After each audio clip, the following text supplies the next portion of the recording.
Well, in case you are watching today via Facebook or any other medium, I am not John Bruni. So I thought I would make sure, because you might be there, what's wrong with my computer today? I don't understand it. He doesn't look the same. Well, of course not. So, yeah. He's a little shorter than I am. But we both work out. I just want you to know that. So it's all good. It's all good. I will not be performing any feats of strength today, however, maybe next week. So be ready for that. We're going to look into the book of Esther today, and it's an amazing book, and it's about a very amazing young woman. And to give you a little background, Esther actually was orphaned at a very young age. We don't know exactly when, but we would think she was probably maybe even a toddler. And she was raised by her uncle, Mordecai. You've heard of Mordecai. He lives in Queens. He has a place down in Boca Raton. Yeah, Morty. Yeah, drives a Cadillac. So that's the environment she was raised in. Okay, I embellished a little bit, but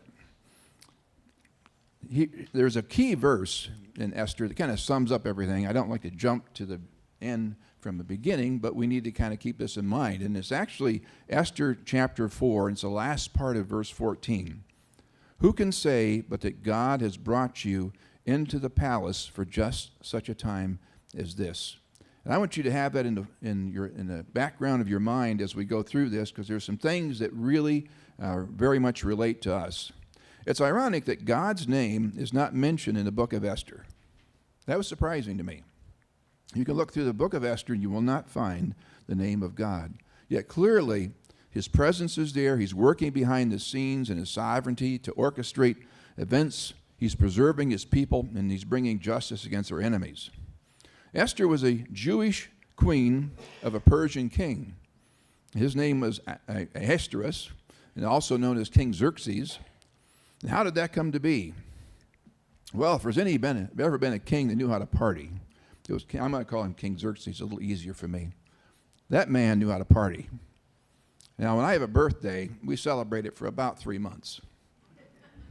Seriously. For 3 months, I don't work very hard. I take lots of naps, and my wife will fix me whatever I want for dinner. And if you know me, you'd say, well, then how is that different than any other day, right? Well, I got it good. Well, this guy partied. He had all of the officials throughout the provinces to gather, and how long did he party? 180 days, 6 months of continual celebration. All the best foods, even the wine. When he served wine, he didn't tell servants, hey, the guy over there cut him off after a couple. He said they can have as much as they want. So they were living it pretty well. And he was really excited. So after the culmination of this celebration, and before I go too far, understand we're talking about the Persian Empire. It's easy to think, oh, that was just a country off, in a little part of the world. That encompassed the entirety of the known world. And so they had followed the Babylonians. The Babylonians, of course, they had basically overrun Israel and taken many of the Jewish people captive. And then the Babylonians were supplanted by the Persian Empire. So at the culmination of the celebration, the king was in high spirits. He commanded his wife, Queen Vashti, appear before the king and his guests in her royal attire and beauty. And Vashti at that very time was entertaining a lot of the officials' wives. But Vashti did something that was really bad, because when you had the king's order, you did it. And she said, no way. She refused it. When the word came back to the king, you can imagine. I mean, here he is in, high spirits. This is the culmination. He was going to have Vashti show off her beauty and all of her royal attire. That was the pinnacle of a celebration. And she says no. And I think that there would have been a look of shock, a look of anger, of surprise on the king's face. Well, his attendants there and his advisors told him, they said, king, you got to deal with this. As Barney Fife would say, you got to nip it in the bud. If you let this go unchallenged, you know what's going to happen? When we get home, our wives are going to do the same thing. What's for supper? Oh, why don't you make it yourself? It would have been bad. It would have been mass chaos. Can't have that. And so they said, you've got to do something. And the king, of course, at this point, he was really, really angry. And he said, she's done. I am removing her as queen. And he did. And so that was fine and dandy, but the problem of it is the next day he got to thinking about what he did, and he started missing her. Well, that's almost worse. And then his attendants, they said, King, why don't we do this? Vashti's gone. Why don't we look throughout the kingdom, and we will find the most beautiful virgins and bring them into the palace. You can meet each one of them that's selected, and you can choose from amongst these young women who will be your next queen. And at that, the king said, Vashti? Vashti who?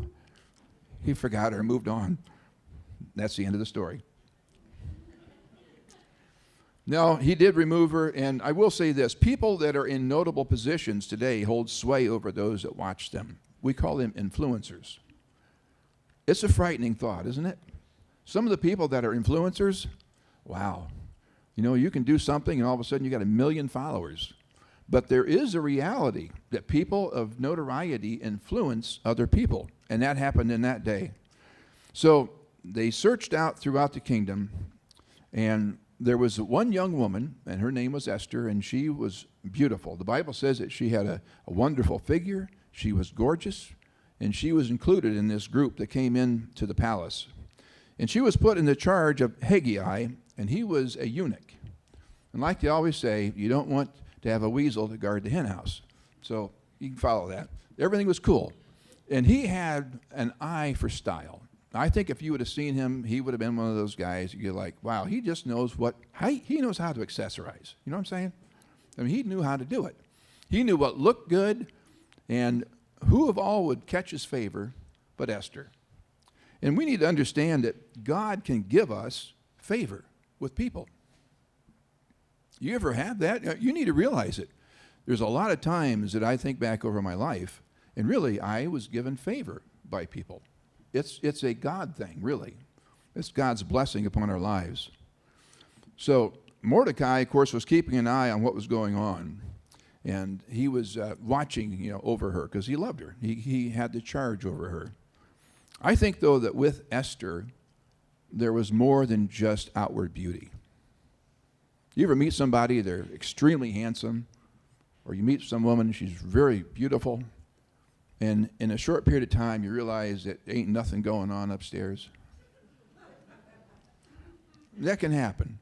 And other times, you meet somebody, and you don't really think much of them. Appearance isn't always all that amazing, but you get to know them. It's like, hey, girlfriend, you got it going on. This person has got something. I call it it. If I could define what it is, I would be a wealthy man. I don't know how to describe it, but I know when I see it. It is one of those amazing virtues that some people have. They seem like they're just gifted with that. Well, of course, the king met Esther. He fell in love. He said, searching no more, I found my queen. And when that happened, she was put into the very highest place in the palace. And so after that, though, there was something strange that happened. Right after she was named queen, a man named Haman was advanced. And you hadn't read about him before in the book of Esther. He wasn't listed amongst the various advisors. Haman, we need to understand, was an ungodly man. He had unbridled selfish ambition. He had an insatiable desire to be recognized as above everybody else. I would liken Haman to some of the people we see in the news today. They're great at pretense, but they're always lusting after more power, and they're always intent on self-promotion. The Bible called Haman an Agagite, which figuratively means a descendant of Agag. And Agag was the king of the Amorites, and they were sworn enemies of Israel. Well, following his promotion, he would ride through the area, and he wanted everybody to bow down to him, which everyone did. They played along, except for one. Guess who that was? Mordecai. Mordecai would not bow down before Haman. And I think that the reason for that, I thought, why would he do that and basically, you think, create trouble? But I think that Mordecai, in bowing down, was acknowledging the superiority and the goodness of Haman, and he knew better than that.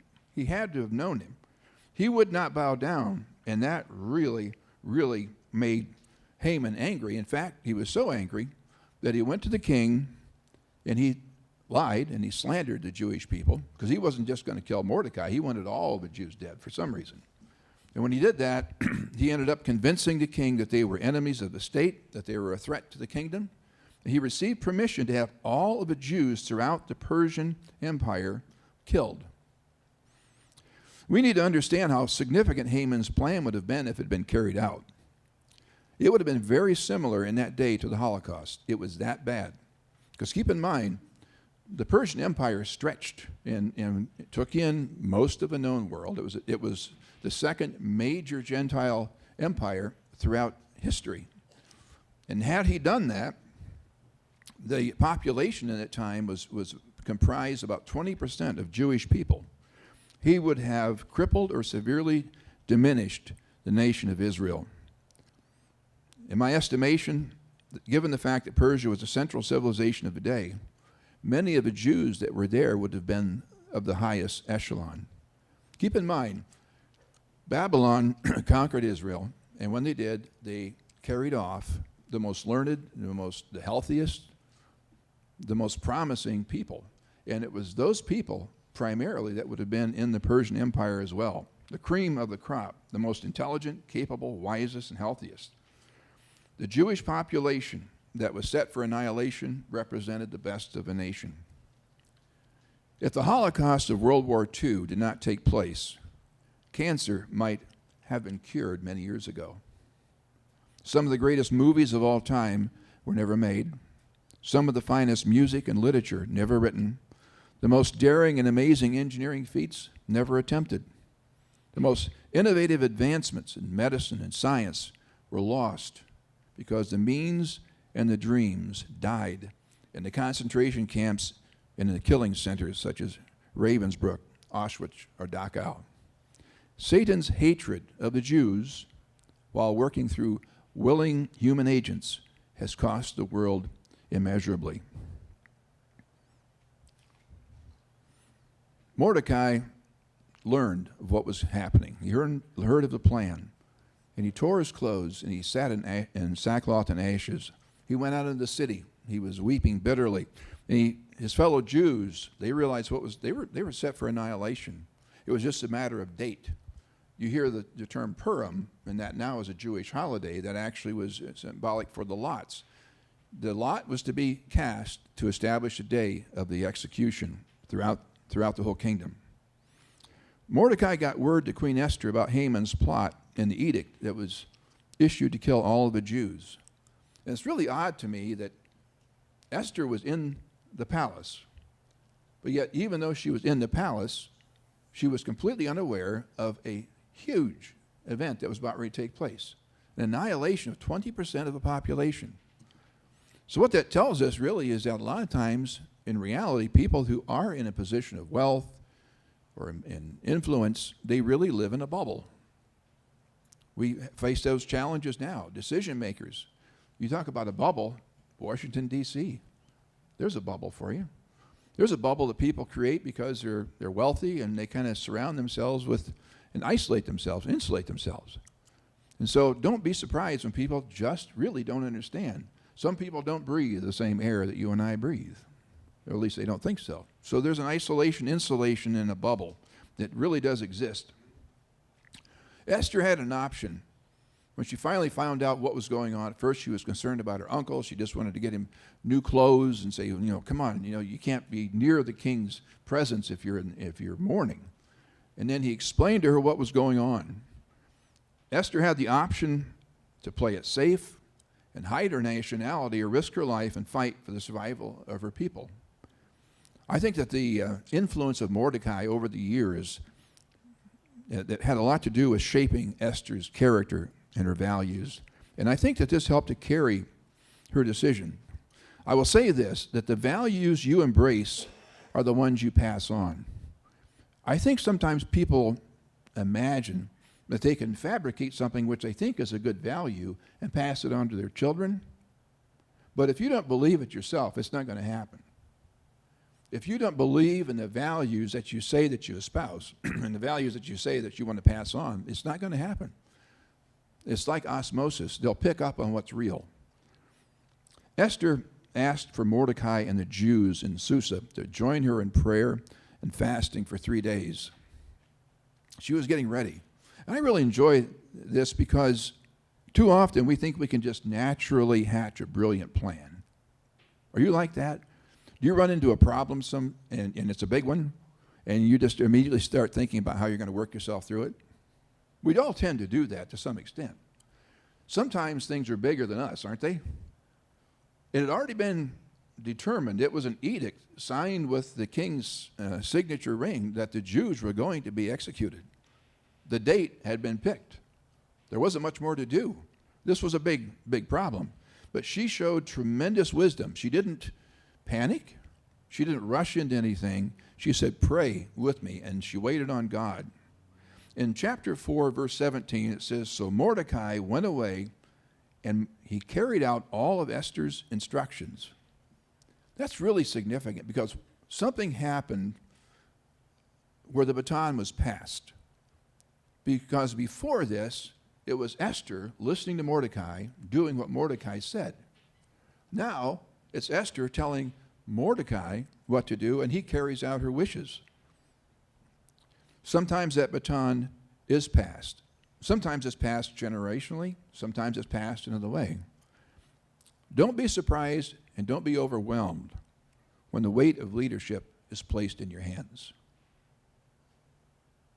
If God put you there, he can sustain you there. Maybe, just like we read early on, you were made for just such a time as this. After seeking his help, God responded with a means of saving a Jewish people that I would say is nothing short of genius. Some people, they think that life is just a series of strange twists and turns interspersed with unexpected coincidences. In the account of Esther, we find proof that with God, there really are no coincidences. Events begin to unfold that might only be explained as being divinely ordered. Queen Esther proceeded. She went into the king's throne room, and if you went in there without first being invited, you were going to be executed.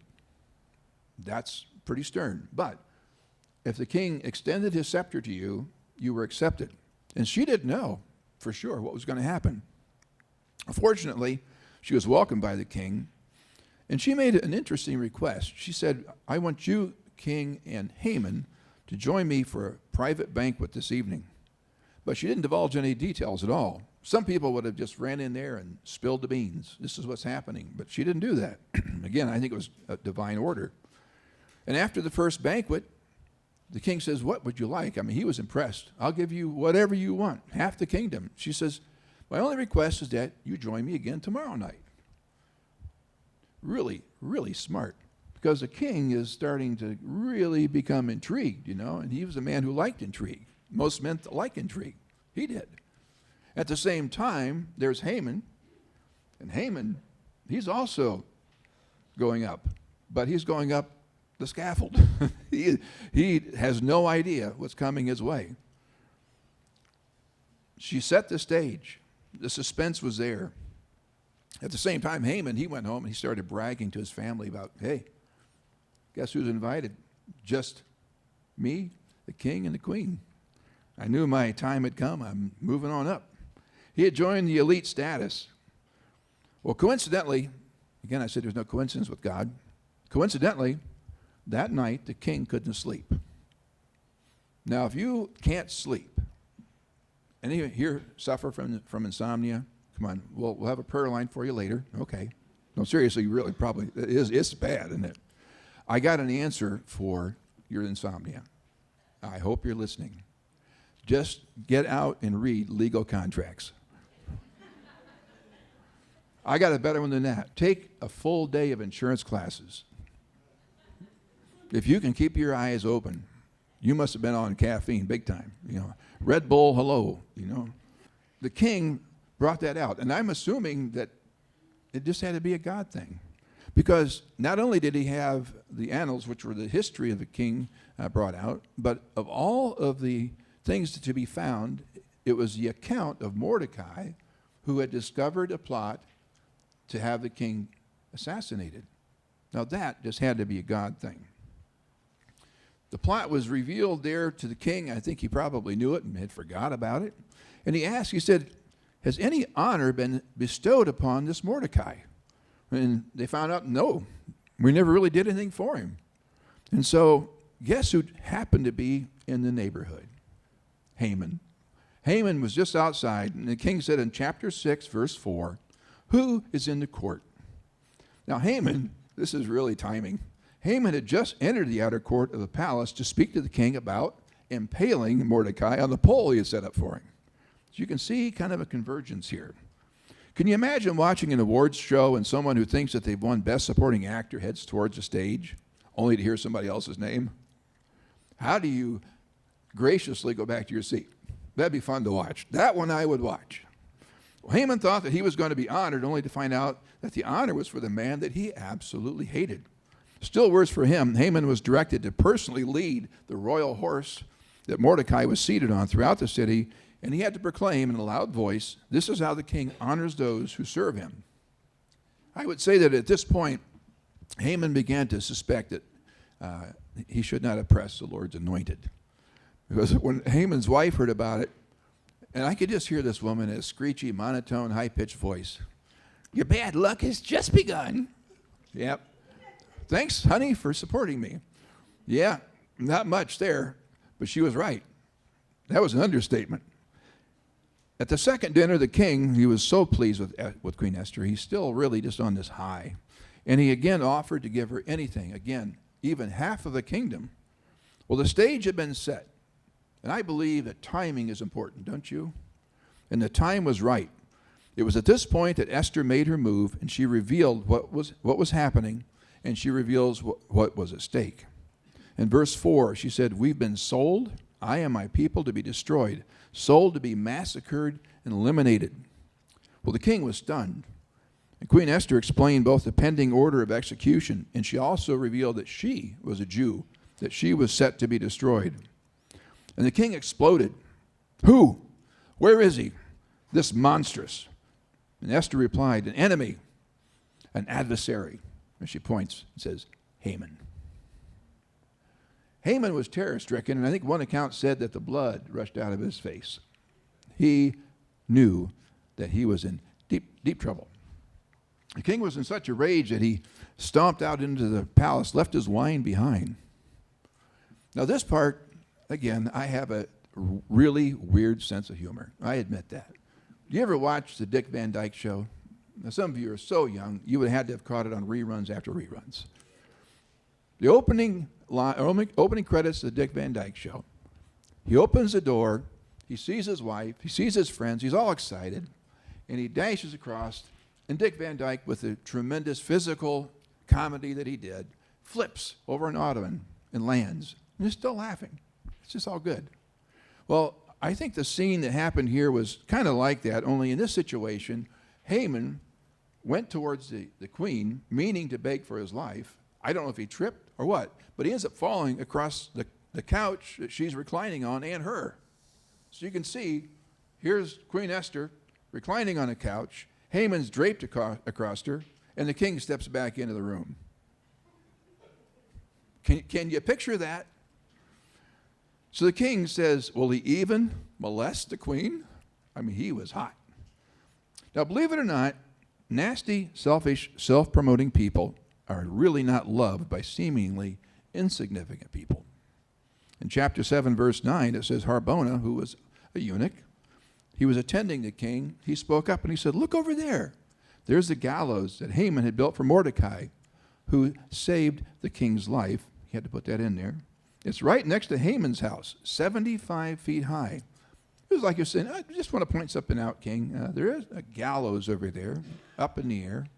And as soon as the king turned and looked at that, he said, hang him on it. And that's what happened. Haman hung on the very gallows that he had built for Mordecai. So if you got plans against a man or woman of God, reconsider. Chances are the pit that you dig is the one you'll fall into. And that's what happened with Haman. What followed this was the granting of the estate of Haman to Esther, the very man who so hated the Jews. The king gave the Jews the legal right to not only defend themselves, but they could destroy the people who were previously going to destroy them. And from that, there was a great victory for the Jewish people. They flourished, and they celebrate Purim even to this day. The casting of a lot, God's supernatural deliverance from destruction. First, I ask you this question. Are you on God's side? Do you embrace the people of God, or do you see them as being obstructions in your plan for dominance and self-advancement? I say to you, remember Haman. Maybe you're in a position of trust. Maybe you're a coach. You're a mentor. Maybe you're an older relative like Mordecai. Do you conduct yourself in integrity? 30 years down the road, will those who are in your care mention your name with affection or with cursing? Will your memory be a blessing, or will it be something to be forgotten? Maybe you're in a wonderful position. Something completely unplanned and unexpected has placed you there, but a challenge presents itself and you don't have any idea how to address it. Where do you turn, and to whom do you turn to? Mordecai said what is known, as we said it before, is a key verse in the entire book of Esther. Who can say but that God has brought you into the palace for just such a time as this? In the difficult and uncertain situations, the trials, the challenging times that you face, those words may very well speak to you. Who knows? Maybe you were made for just such a time as this. Last Sunday in Gene's class, we had a brief discussion regarding this question. Do we live in a particular place and time by God's design? And without hesitation, Rosalie said, absolutely.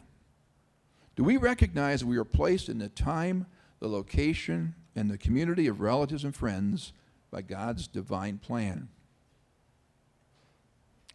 That being said, what is the mission of our life? I considered this a couple of weeks ago. Jesus always stayed on point. He understood his mission, and he held to it without wavering, and we must do the same. First, we need to understand our mission, determine our calling, and pursue it without turning to the right or the left. Proverbs 29:18 is familiar. It says, without a vision, the people perish. Part of vision is seeing. The other part is to comprehend and to understand and embrace what we see and what we know to be God's plan for our lives. Our vision and primary purposes may change a bit over time. As I get older, things do change. But in the challenges I face, they can transition with the passing of time. But we all need to remember to stay on point. What we learn from Esther is this. First, be true to who you are in Christ. Second, if need be willing to toss caution to the wind. Be willing to stand your ground even if it costs you dearly. And finally, expect God to provide the means and the breakthrough when there are challenges that are bigger than you.